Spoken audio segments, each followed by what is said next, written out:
The American Museum of Natural History behind me began quietly removing this statue of former President Teddy Roosevelt on Tuesday night. It was the final chapter of a saga that's been going on for nearly a year and a half. Now, they did this in the middle of the night, it should be noted. The museum says it was done at night to minimize traffic delays and for safety reasons to nearby pedestrians. Well, last June, New York City Public Design Commission unanimously approved the relocation of this statue, and we now know where that will be.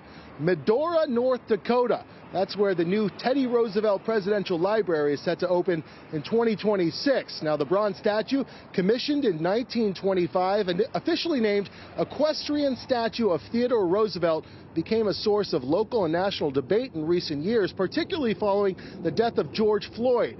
It depicts the former New York governor and 26th U.S. president sitting on a horse, flanked by two shirtless, unnamed men. One is Native American and the other is of African descent. Critics say the design communicates a racial hierarchy that the museum and some of its members of the public have found disturbing. In 2017, a commission established by then New York City Mayor Bill de Blasio evaluated the statue and several other controversial monuments on city-owned land. They initially decided to keep the statue in place, but added signage with more information and context. Ultimately, however, following the George Floyd protests of 2020, Bill de Blasio conveyed the city's support for its removal, saying it was, quote, the right decision and the right time to remove this problematic statue. It should be noted that former President Trump publicly disagreed. So this was the city of New York's decision, since the statue stood on public land.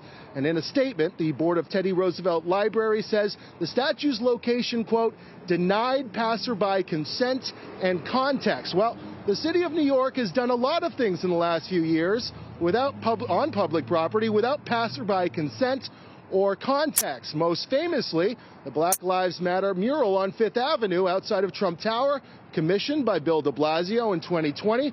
BLM, every bit as controversial, if not more so, than a statue of an American president. The city apparently no problem with that piece of art on public land. But here is a statement from the Teddy Roosevelt Museum. The library says the agreement, this is a quote, the agreement with the city allows the Teddy Roosevelt Library to relocate the statue for storage while considering a display that would enable it to serve as an important tool to study the nation's past. Well, this statue was in front of a museum with the name History in it, and isn't that what a museum of natural history is about?